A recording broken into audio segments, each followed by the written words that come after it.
You don't jive with that. No, listen, when you change your meds, it typically takes 6 weeks for it even to start working. Okay. And all of a sudden, he's diagnosed with schizophrenia. I mean, look, what other defense does he have? Is it true, though, that using drugs like cocaine or amphetamines can increase the risk of developing schizophrenia? Is that true? Schizophrenia-like symptoms Okay. that are hard to distinguish from schizophrenia. That's a more accurate. The story of Rob Reiner's family did not end with mourning or peace.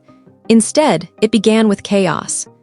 After the legendary filmmaker and his wife, Michelle Singer Reiner, passed away, the release of their final will shocked Hollywood. What should have been a moment of closure quickly turned into outrage, confusion, and suspicion. Rather than bringing the family together, the will tore it apart and sparked one of the most controversial inheritance battles the industry has ever seen. At the center of this storm was Rob Reiner's second son, Nick Reiner. Long viewed by insiders as the most troubled and unpredictable member of the family, Nick was shockingly left the largest share of the estate. Nearly 70% of Rob Reiner's estimated $200 million fortune was assigned to him. According to sources close to the family, Rob and Michelle made this decision because they deeply feared for Nick's mental health and long-term stability. But this decision immediately raised serious legal and moral questions. Under California law, known as the Slayer Statute, anyone who intentionally causes the death of a person they would inherit from is legally barred from receiving that inheritance. However, Nick had been officially diagnosed with a mental disorder, and legal experts began discussing a possible loophole. If his actions were ruled unintentional due to mental incompetence, the law might not apply at all. This possibility stunned the public. Amen. Could he have snapped if he relapsed? It depends, right? The circumstances have to support it. So in this case, what I've been reading is he was at this party and he was exhibiting bizarre and aberrant behavior. They arrested him in the South Central Los Angeles area, in an area where people score dope there. People buy drugs there. People began asking whether Nick already knew the contents of the will before his parents' deaths. And if he did, could that knowledge have pushed him towards something darker in order to secure his future? Evidence gathered led to the arrest of Nick Reiner. These unanswered questions fueled widespread outrage and speculation across social media and news outlets. Meanwhile, Nick's siblings, she protected everybody. She was the greatest sister I witnessed. Romy and Jake Reiner, refused to remain silent. They launched a full legal challenge, not only to block Nick's inheritance, but also to question the portion left to Tracy Reiner, Rob's adopted daughter from his first marriage. Always wanted to be an actress, and if it wasn't for Rob, I don't think I would have ever been able to make that dream come true. Their argument centered on blood relation, and soon the family was locked in a brutal courtroom battle that exposed long-buried tensions and resentments. Years earlier, Rob Reiner had once said, "I'm gonna miss you. My children are my lifeblood. I've never loved anyone more." Those words now echoed painfully as his children fought each other over wealth and legacy. What once looked like unconditional love now appeared tangled with jealousy, fear, and deep emotional wounds. Then came December 14th, 2025, a date that shook Hollywood to its core. Rob Reiner and his wife were found lifeless inside their luxurious Brentwood mansion. Within hours, police confirmed that their son Nick Reiner had been taken into custody. He was accused of being directly connected to the tragic incident that ended his parents' lives, sending shockwaves through the film community and the public. Almost immediately, attention shifted to Rob Reiner's massive fortune. With 4 children and decades of wealth tied to film royalties, properties, and investments, the future of the estate was suddenly uncertain.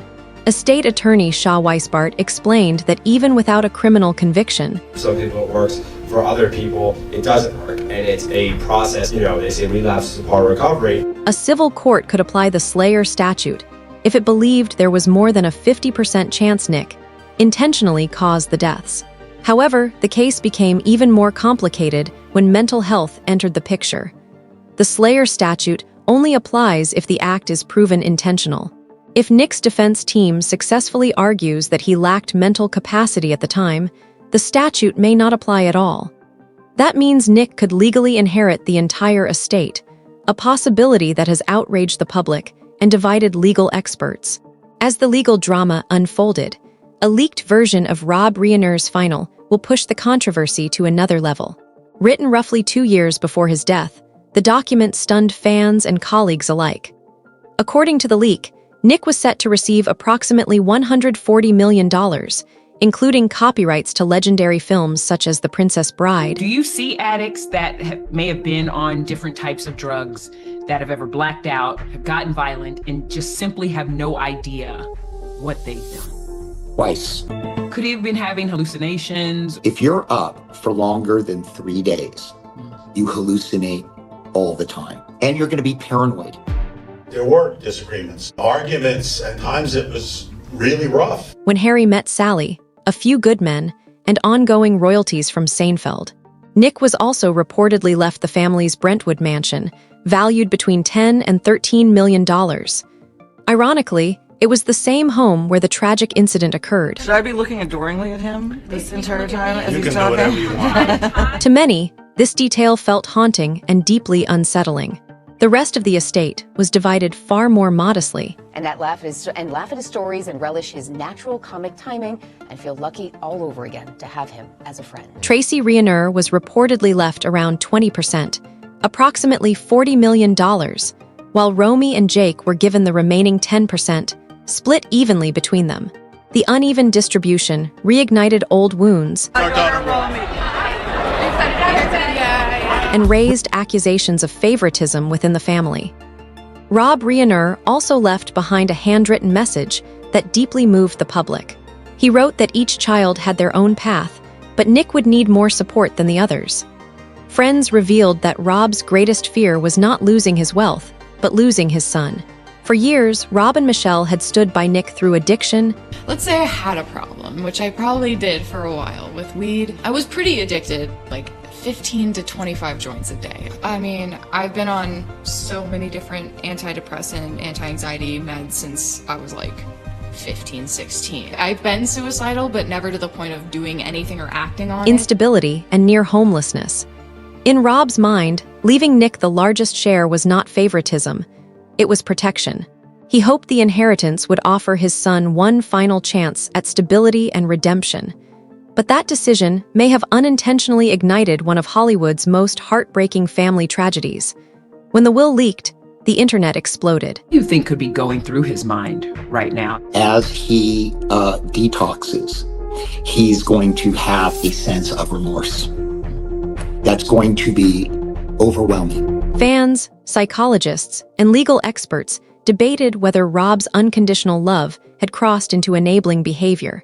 Many expressed sympathy for Romy and Jake, the quiet siblings now trapped in a nightmare they never created. You guys could still be Wesley and Buttercup.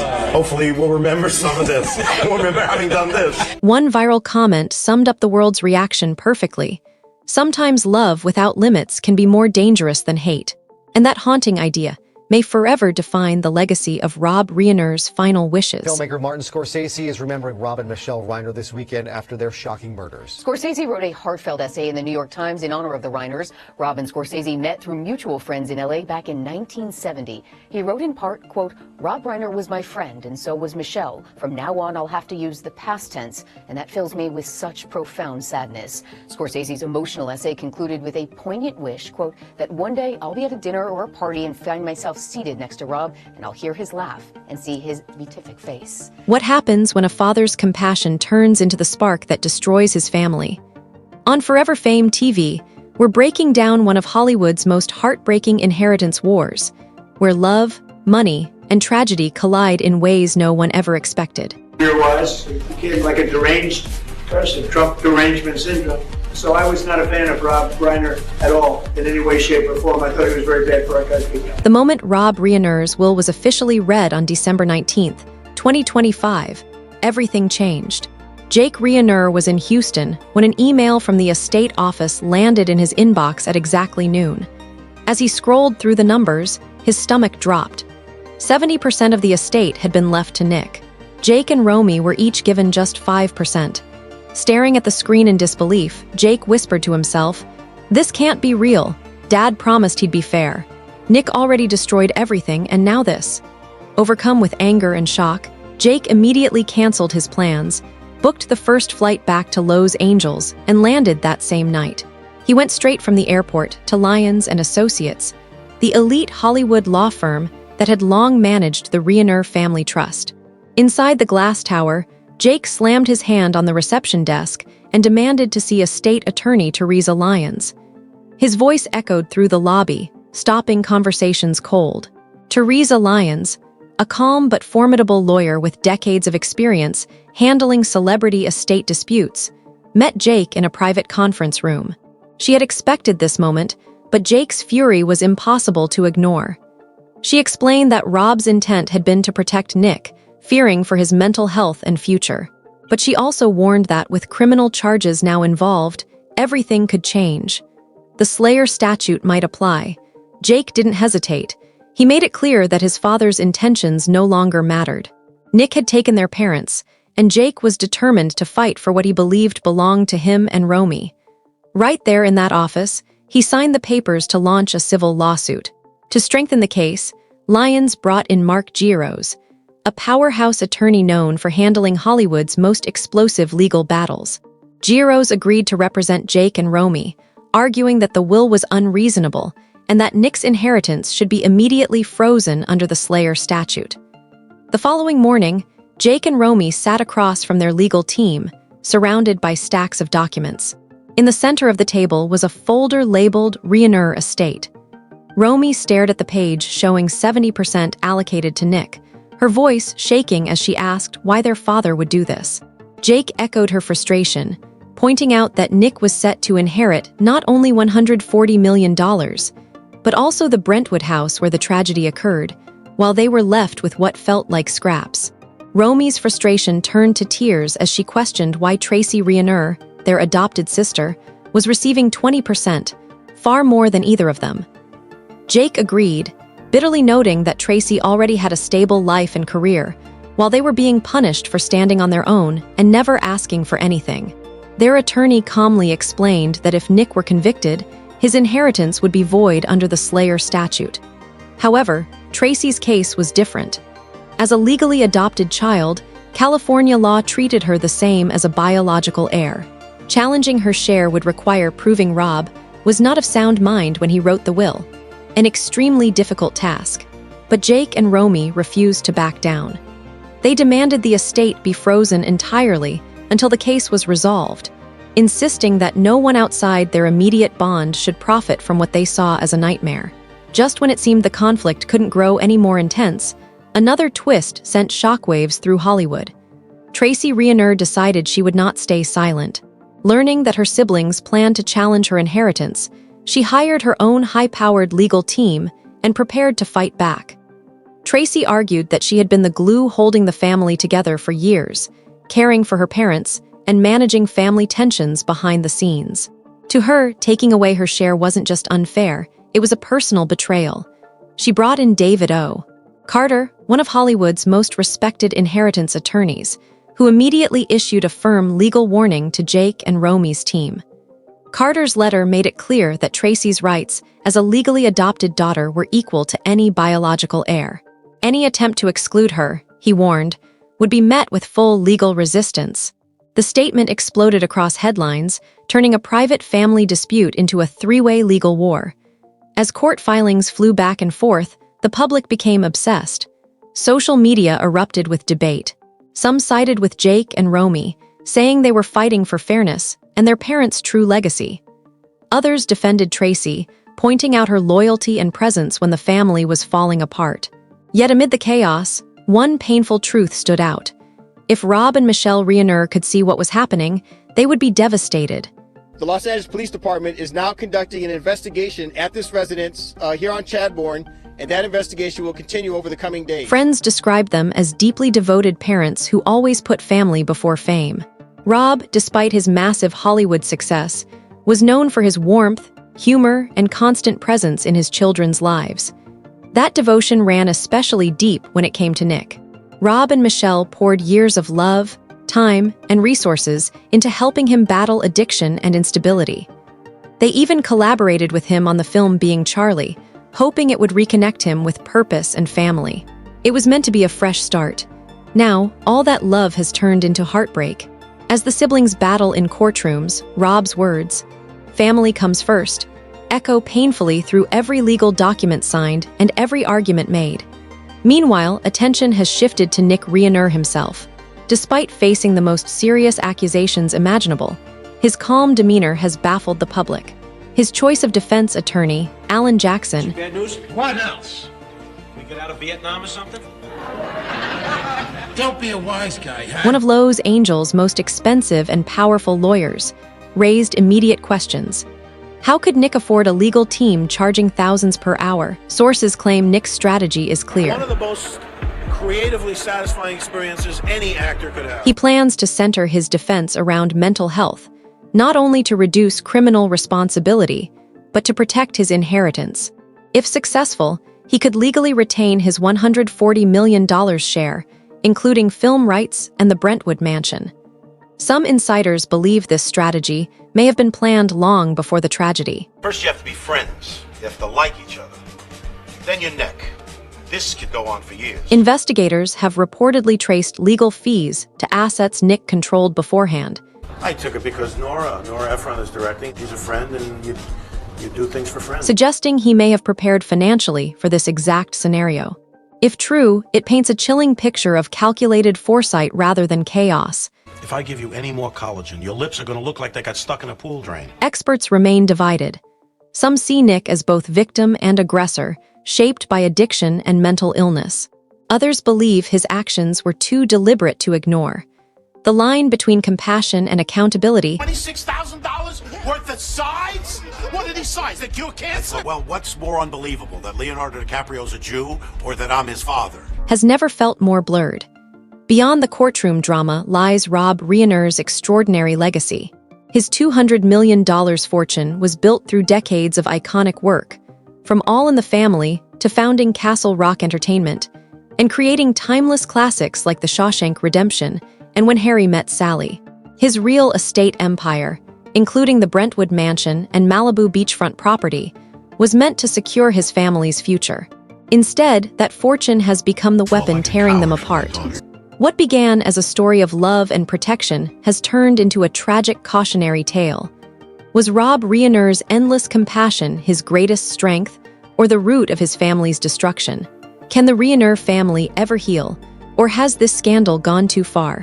What happens when a father's love turns into a family tragedy? I will have imparted to you all the wisdom that I have acquired in my 70-plus years on this. On Forever Fame TV, we dive into the shocking inheritance battle that has rocked Hollywood, where money, betrayal, and heartbreak collide. It all started on December 19, 2025, when Rob Reiner's will was formally read. Jake Reiner was in Houston when an email from the estate office hit his inbox at noon. As he scrolled through the figures, his heart sank. 70% for Nick, just 5% for him and Romy. Pale and trembling, he whispered, "This can't be real. Dad promised he'd be fair. Nick already destroyed everything, and now this."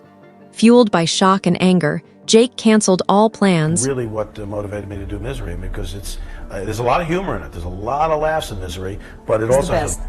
He really is. He's smart, and he's funny, and he knows exactly what he wants, and he knows how to get it. Booked the earliest flight to Los Angeles and landed that very night. He went straight to Lyons and Associates, the prestigious law firm handling the Reiner family trust. Inside their sleek glass tower, he slammed his palm on the desk. very dark side, which I have as well, and I wanted to see if I could find a way to marry those two sides. "I'm Jake Reiner. I need to see Teresa Lyons immediately." Rob Reiner is so talented. You know, you look at his films, he's never made a bad movie, and and he loves actors. If there's some Oscars and nominations or whatever, that's always nice, but I mean, hopefully people will enjoy the film. That's the main thing. "This is about my father's will." His voice echoed through the marble lobby, drawing every eye. Teresa Lyons, a calm and experienced attorney, met him in a private conference room. She had expected this confrontation, but Jake's fury was palpable. "Jake, I understand your pain," she said gently. "Your father wanted to protect Nick, but with the criminal charges, the Slayer statute might come into play." Jake's jaw tightened. "I don't care about Dad's reasons anymore. Nick took everything from us." It's an amazing cast. Jennifer is as good as it gets when it comes to romantic comedies. What was it like getting Kevin and Jennifer to kiss? I don't think they had a problem. It was not too shabby. You pay them money, you pay them a good salary, and they do what they're supposed to do. Last time I had sex, I tore my ACL. Is this by any chance some pathetic attempt at flirtation? I'm fighting for what belongs to Romy and me. Without hesitation, he signed the contract to launch a civil lawsuit. They were incredible. Chemistry has to be there with a romantic comedy, and it was there right from the get. To strengthen the case, Lyons brought in Mark Giros, a veteran known for handling Hollywood's most explosive legal battles. Giros argued that the will was unreasonable because it ignored Nick's alleged actions, and the Slayer statute should immediately freeze his inheritance. The next morning, Jake and Romy sat across from their legal team. Tension filled the room. I'm very fortunate in that I have my own company. If there's a film I want to make, it's pretty much I get a chance to make it until somebody pulls the plug on us. Stacks of documents covered the table, and a single folder read Reiner estate. Romy's eyes froze on the page showing 70% going to Nick. Why would Dad do this? Not that there's anything wrong with that. I really have devoted myself, and I've jumped in with both feet. Nick already destroyed everything, she whispered. Jake clenched his fists. Dad worried about Nick. Sure, but $140 million in the house where it all happened. Meanwhile, we get scraps. Romy's anger erupted. And Tracy, she's not even Mom Michelle's biological daughter, still gets 20%. Why more than us, the ones they raised together? Jake nodded bitterly. Exactly. Tracy's fine. She has her own life. But we stood by them, built our own paths, never asked for a dime. And now we're punished for being independent. Their attorney reminded them, if Nick is convicted, his share will be void under the Slayer statute. Tracy, however, is a legally adopted daughter. California law treats her as equal to a biological child. Challenging her portion would require proving your father wasn't of sound mind, which is extremely difficult. Romy slammed her hand on the table. No, not a dollar should go to Nick or Tracy. This inheritance belongs to us, the real children of both parents. Jake agreed immediately. They would file to freeze the estate until the case was resolved, but the legal war had only begun. News broke that Tracy Reiner wouldn't stay quiet either. She immediately hired a top legal team, determined to defend her 20% share. She claimed that as the eldest child, she had been the glue holding the family together, caring for the parents and keeping the siblings united. Any attempt to take her share, she argued, would be a personal betrayal. Her lawyer, David Carter, sent a warning to Jake and Romy's team. Tracy's rights as a legally adopted child were equal to any biological heir, and any attempt to remove her from the will would face full legal resistance. Headlines exploded overnight. What was supposed to be a quiet estate dispute had become a three-way legal war. Nick's future hung in the balance. Jake and Romy fought for fairness, and Tracy fought to protect her inheritance.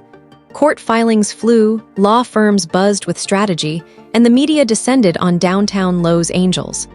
Social media erupted with debates. Some sided with Jake and Romy, calling it a fight for fairness. Others defended Tracy, praising her loyalty and care for the family during tough times. Amid the chaos, one heartbreaking truth remained. If Rob and Michelle could see this, they'd be devastated. Friends described the couple as devoted parents who always put family before fame. Rob, despite being a Hollywood legend, had been patient, kind, and present, coaching his kids, supporting them, and never letting them feel forgotten. Nick had received that love more than anyone. Rob and Michelle poured everything into helping him recover from years of addiction and instability, even working with him on the film Being Charlie to reconnect him with purpose. Romy once said, "Our parents never abandoned us, no matter what." Yet now, the family they built with love was tearing itself apart in full view of the world. Rob's guiding words, "Family comes first. Never let money destroy what truly matters," now echoed through tense legal battles. Meanwhile, Nick's calm, calculated demeanor has shocked the public. Facing serious criminal charges, he hired Alan Jackson, a high-powered defense attorney, and reportedly plans to center his defense around mental health. If successful, he could retain his 70% share of the estate, worth roughly $140 million, including the Brentwood mansion and film rights. Insiders suggest Nick may have anticipated this scenario, using legal loopholes to protect both freedom and inheritance. Psychologists are divided. Some see him as both victim and aggressor, others as calculating and manipulative. The line between illness and strategy has never been blurrier. Beyond the courtroom, Rob Reiner's legacy shines as a monument to creativity, hard work, and family devotion. From his Emmy-winning role on All in the Family to co-founding Castle Rock Entertainment and producing classics like The Shawshank Redemption and When Harry Met Sally, his fortune and influence were unmatched. His real estate empire, including the Brentwood Mansion and Malibu home, was built to secure his family's future. Yet that same fortune is now the battlefield tearing them apart. What began as love and devotion has become greed and division, leaving the world asking, how could a family built on love and legacy fall so far? Was Rob's compassion his downfall, or is this just proof that even the strongest families can crumble under money and grief? What do you think? Can the Reiner family ever heal, or has this scandal gone too far? Comment your thoughts below. You know, there was a time when he wasn't okay. Delusions, brushes with the law, flirting with homelessness, failed rehab attempts. It all painted a picture of chaos. And yet, for years, Ron Howard seemed untouchable in Hollywood. Always calm, always smiling, the golden boy turned legendary director. But behind that perfection, there was a quiet storm, a lifetime of memories, regrets, and truths no one saw. Now, after the shocking news of Rob Reiner's passing, Ron is finally opening up, and what he's sharing is shaking people to their core. He's talking about the real Hollywood, the silent rivalries, the hidden emotions, and the respect that doesn't show up on camera. Reiner's loss hit Ron deeply, forcing him to reflect on just how fragile life can be and how even the brightest stars carry complicated histories. Ron Howard's story begins in Duncan, Oklahoma, March 1, 1954. Born to actor parents, Rance Howard and Jean Spiegel, his childhood was a mix of creativity, discipline, and Hollywood uncertainty. By 18 months, Ron was on a movie set for Frontier Woman, unknowingly stepping into a lifelong relationship with the camera. When the family moved to California in the late 1950s, normal childhood vanished. Playgrounds were replaced with sound stages, dinner tables doubled as script stations, and young Ron was already running lines like a pro. Then came the Andy Griffith Show in 1960. At 6, Ron became Opie Taylor, America's ideal of innocence. But behind the smile, he was still a child, finishing homework alone, missing out on a normal childhood. His father, Rance, tried to shield him, teaching him a lesson that would define his artistic soul. Never act cute, just act honest. That honesty shaped Ron's craft, even as he carried the invisible weight of fame. Meanwhile, Rob Reiner was rising too, navigating his own pressures and learning how isolation and admiration often go hand in hand. Both men grew up under the spotlight, learning early that the world only sees the surface. By his teenage years, Ron was America's favorite boy next door again, as Richie Cunningham in Happy Days. But while fans adored Richie, Ron felt trapped behind the scripted smile. He tried to inject reality, like requesting a Vietnam War storyline, but even that was shut down. Feeling invisible, he realized he needed his own voice, a reason to step behind the camera. That choice would change everything. Directing wasn't just a dream, it was freedom. With Grand Theft Auto in 1977, Ron tasted creative control for the first time, co-writing and directing a film on a shoestring budget that became a $15 million hit. From there, hits followed. Night Shift, Splash, Cocoon, Willow, Parenthood. But with success came constant pressure, long hours, and the obsessive pursuit of perfection. On Apollo 13, Ron pushed so hard that he collapsed from exhaustion, a painful reminder that brilliance often comes at a personal cost. And yet, Ron never forgot the importance of family, the heartbreak of missed moments with his children, Jocelyn and Bryce Dallas, and the strain it put on his marriage with Cheryl stayed with him. That pain gave him perspective, and maybe that's why Rob Reiner's passing hit so hard. Because both men had chased perfection, both knew its hidden price, and both had carried silent burdens. Ron's bond with his brother Clint was another anchor. Growing up side by side in Hollywood's chaos, Clint was his confidant, co-worker, and fellow survivor. When Clint hit rock bottom with addiction in the 1990s, Ron issued an ultimatum: get help or lose me forever. Clint chose recovery, a testament to the power of family love. But now, as Clint faces a serious health battle, Ron confronts fragility he can't control. No scripts, no direction, no fixes. And then came the news of Rob Reiner and his wife Michelle's tragic deaths. The timing, already fragile from Clint's illness, was a gut punch. Ron, a man known for calm composure, was shaken to his core. He'd admired Rob's fearless energy and activism, yet beneath their differences, they shared the same creative fire. Growing up under Hollywood's intense spotlight, both had chased perfection while learning how easily passion could turn into isolation. Now, Ron is reflecting on the rivalry, the respect, and the unspoken tensions that existed between them. Rob pushed Ron to take risks. Ron forced Rob to slow down. They weren't enemies, they were mirrors. And after Rob's passing, Ron's grief is deeply personal, layered with years of unspoken conversations, missed opportunities, and the haunting realization that legacy isn't about awards or fame, it's about connection. At 71, with a legacy worth over $200 million, Ron is embracing a slower, more grounded life, prioritizing family, presence, and love over endless projects. Yet he's also turning pain into art. Rumor has it he's quietly writing a script inspired by the untold bond between two storytellers, the rivalry, the respect, and the shared journey toward understanding themselves and the world. It's about what happens when you lose the person who understood you most, he said, hinting at Rob without fully revealing the tribute. Ron Howard and Rob Reiner, two names forever tied to Hollywood's golden era. One precise and reflective, the other bold and fearless, both driven by the same obsession, making meaning out of life's chaos.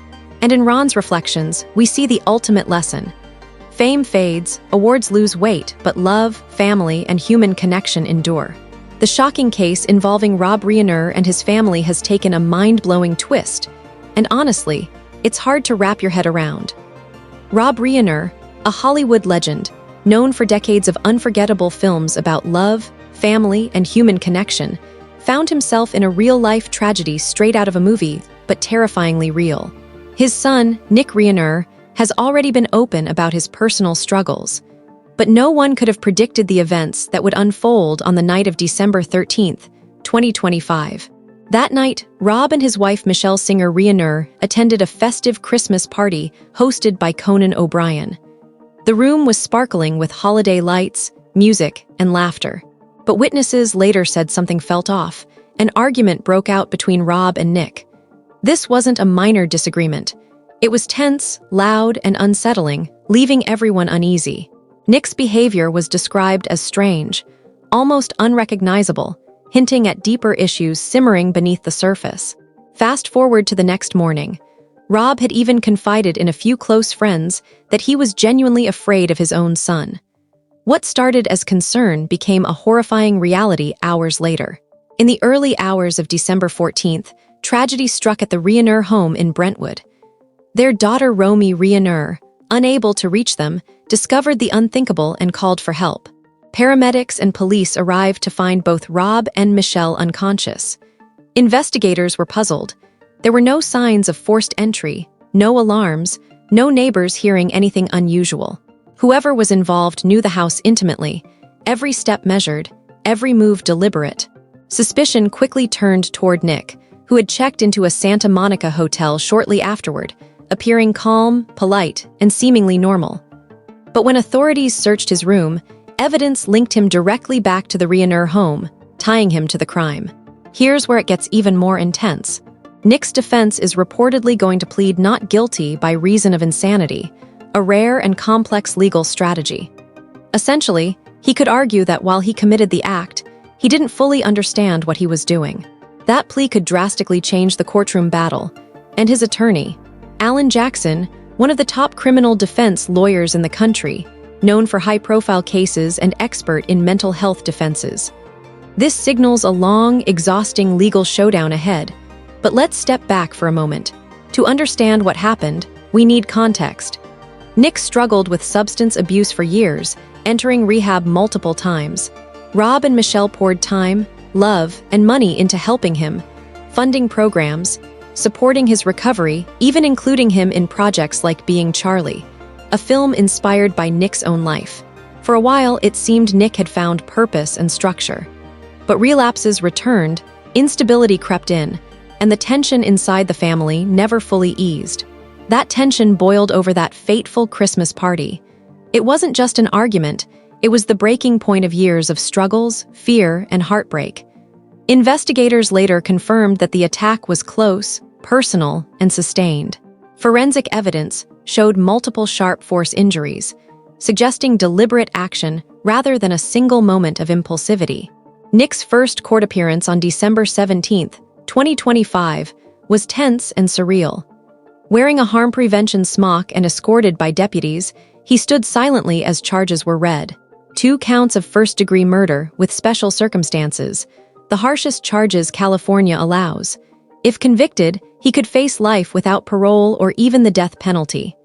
Outside the courtroom, speculation was rife.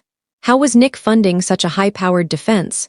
Legal experts estimate it could easily top $1 million before trial even begins. Inside the family, emotions were raw, some worried about Nick's mental state, others about justice. Meanwhile, the public grappled with the shocking intersection of fame, family, and tragedy. Despite all the heartbreak, Rob and Michelle's legacy in Hollywood remains immense. From The Princess Bride to Stand By Me, his films weren't just entertainment. They connected people to deep human emotion. Michelle, though quieter in the spotlight, was equally admired for her unwavering support and philanthropy. Friends, colleagues, and fans across Hollywood continue to honor their lives, even as the legal battle rages on. So now, the story isn't just about fame or films. It's about family, heartbreak, and the complicated truths behind public life. It's raw, emotional, and far from over. Now we want to hear from you. What do you think really happened that night? Do you believe Nick Reiner is responsible, or could there be more to the story than we know? Drop your thoughts in the comments. And if this story gripped you, make sure to like, share, and subscribe to Forever Fame TV for more deep dives into Hollywood's most shocking and emotional stories. Hit the notification bell so you never miss an update. Your next video is just a click away. It's packed with twists, secrets, and behind-the-scenes revelations that will leave you speechless. Let us know what you think in the comments. Don't forget to like, subscribe, and share Forever Fame TV. And stay tuned as we uncover even more shocking twists in Hollywood's most heartbreaking family saga.